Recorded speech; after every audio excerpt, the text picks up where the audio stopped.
Salut tout le monde et bienvenue dans cette nouvelle vidéo. Nous allons revenir sur les Tortues Ninja avec les volumes 2 et 3 de chez iComics, puisque ça y est, nous arrivons enfin à la chute de New York, City Fall en VO, qui est le premier événement majeur des Tortues Ninja. Et donc, qu'est-ce que ça vaut? C'est toujours Kevin Eastman et Tom Waltz à l'écriture, et on a Matheus Santoluco sur les deux volumes au dessin. Nous avons donc quitté le tome précédent avec la guerre de Krang, pour petit rappel pour ceux qui auraient suivi un petit peu l'historique ou qui sont à jour. Et donc les tortues sont de retour à New York, sont de retour dans leur statu quo et vont essayer maintenant d'en savoir plus sur le clan des Foot et leur ennemi Shredder. Alors commençons par le volume 2, donc le tome 2, qui va donc mettre en place cette fameuse chute de New York. Je vous montre déjà les premières planches, magnifiques puisque on retrouve au dessin Kevin Eastman. Et quel plaisir, la qualité est totalement dingue. J'ai trouvé ça fou d'ouvrir ce volume là-dessus, je me suis dit, oh mon dieu, c'est ça, c'est du Kevin Eastman, et du Kevin Eastman en couleur évidemment, puisque sur les TMNT classiques, c'est pas en couleur. Alors il existe des versions colorées, pas en VF, seulement en VO pour l'instant. Mais voilà, là, on a quelque chose coloré de Kevin Eastman, c'est vraiment fabuleux. Donc le premier volume va faire affronter les Tortues Ninja à un ennemi mystérieux. Je vous laisserai découvrir tout ça. C'est vraiment très sympa, ça a un petit esprit graphique, un petit esprit combat, tactique, vraiment très intéressant. Et puis, on arrive à City Fall, donc l'event qui va englober les deux volumes, dans lequel Batman, qu'est-ce que je raconte? Batman, c'est pas Batman, c'est Shredder. Shredder va essayer de mettre la main mise sur New York. Donc on va voir un petit peu tout l'aspect gang de New York, puisque je vous l'avais dit, les bases ont été posées depuis le volume 1. Nous avons vu un certain nombre de personnages, Casey Jones et son père, nous avons vu Karai, Shredder, nous avons vu Alopex à découvrir, pareil, je vous dis toujours pas qui c'est Alopex. Nous avons un personnage entreaperçu également dans l'histoire secrète du clan Foot qui va faire son retour. Nous avons le clan des Purple Dragons, des dragons pourpres, donc qui sont en partie certains des amis de Casey Jones. Et nous avons le clan de la Savate. Autant dire qu'il y a beaucoup de monde à New York. Ils sont pas nouveaux, on les a vus depuis le début. Comme je vous le disais, tout était prévu. Et il va y avoir un plan de Shredder pour manipuler l'une des tortues et essayer de lui faire rejoindre sa cause. Donc tout le volume 1 est assez intéressant. On a le retour de Old Hob également. Que de personnages. Regardez, Old Hob, j'adore ce personnage. C'est vraiment une nouveauté dans les Tortues Ninja, ce chat, qui est accompagné en plus d'un autre personnage qu'on avait vu plus tôt dans le volume 4, il me semble. On retrouve un petit peu, encore une fois, là, hop, je vous montre beaucoup de planches, parce que vraiment, graphiquement, c'est incroyable, du Kevin Eastman. Et donc, c'est vraiment un très bon volume. J'ai un petit défaut sur tout cet event, c'est la vitesse d'exécution.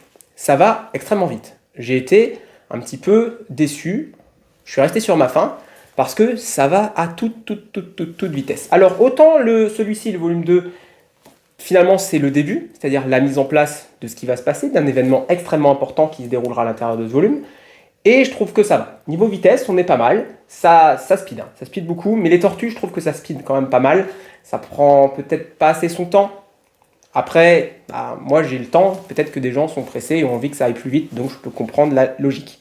Donc très bon volume 2, et on enchaîne. Hop là. Sur le volume 3, alors, pas vous spoiler, c'est un peu compliqué. Je vais pas tout vous spoiler, mais je vous ai montré la couverture déjà. Vous voyez bien qu'il y a une tortue qui a un petit peu un look particulier.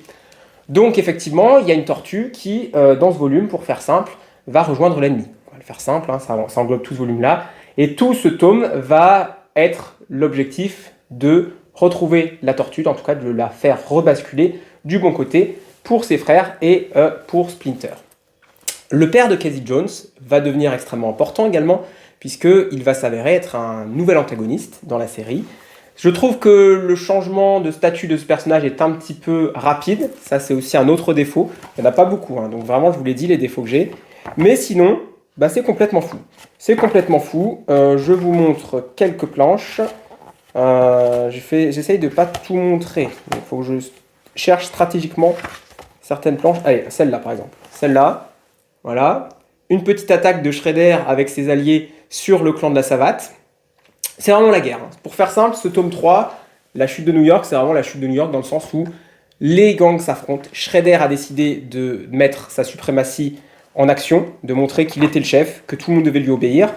Et ça va pas se passer exactement comme ça. La fin du volume est vraiment folle.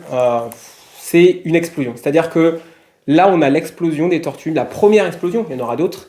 Et c'est vraiment très, très, très, très bien. Les relations entre les personnages qui ont été placés dès le début, dès le volume 1, explosent ici. On a vraiment une évolution de personnages. On a la relation Leonardo-Raphaël qui est incroyable. De toute façon, c'est mon duo préféré. Depuis toujours, l'amitié, la fraternité de ces deux personnages est vraiment l'essence même des tortues. Mais Michelangelo aussi va être d'autant plus mis en avant ici. Donatello de son côté, plus sur le côté scientifique, chercher des solutions avec des machines. Donc les 4 tortues, vraiment, sont bien traitées. La caractérisation est énorme. Splinter, pareil, Splinter qui fait face à un dilemme. Il veut aider son fils, mais en même temps, il doit s'associer à d'anciens ennemis. Il doit faire des actes qui lui semblent répréhensibles. On a Hold Up qui fait ses choses dans son coin, mais on sent déjà une certaine rédemption du personnage. On sent qu'il est sauvable, on sent qu'il peut devenir un allié. Et voilà, j'ai pas lu la suite, mais j'ai vu les couvertures, j'ai vu certaines planches.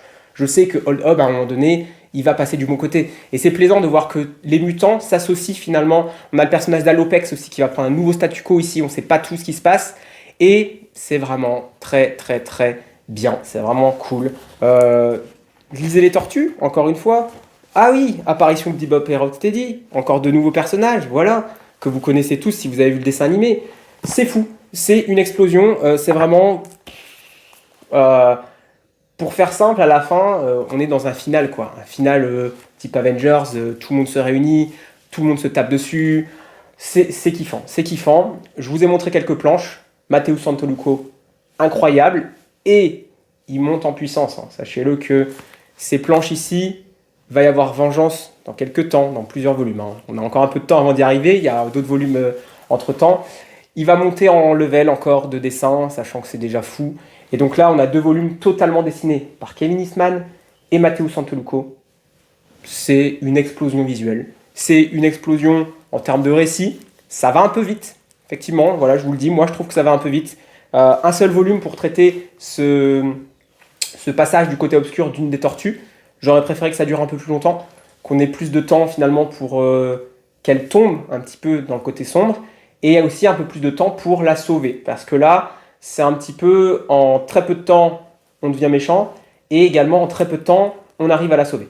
Donc c'est un peu dommage parce que les conséquences sont atténuées, et la capacité dramatique, voilà, la capacité dramatique est, je trouve, fortement atténuée alors qu'il y a vraiment du potentiel. C'est pareil avec le personnage de Hun, donc le père de Casey Jones, qui est ici en couverture, magnifique, eh bien je trouve qu'il passe pareil, d'un statut à un autre, un peu trop vite, et du coup ça manque d'émotion dans sa relation père et fils avec Casey. Il manque des choses, du moins c'est pas qu'il manque des choses, ça va trop vite, et du coup on n'a pas le temps de mettre ces choses-là. Karai, il y a beaucoup de choses liées à Karai aussi, à Shredder, que je trouve très intéressantes, mais encore une fois, ça va un petit peu vite. Je vous montre encore quelques petites planches, juste pour le plaisir des yeux, avant de terminer. Donc voilà, vraiment... Les Tortues Ninja, c'est excellent, ça explose. Vous devez par contre lire ce qu'il y a avant. Là, si vous commencez par là, ben, faites ce que vous voulez, hein, mais autant la guerre de Krang est totalement inutile, hein, elle servait à rien, et ça le prouve encore ici.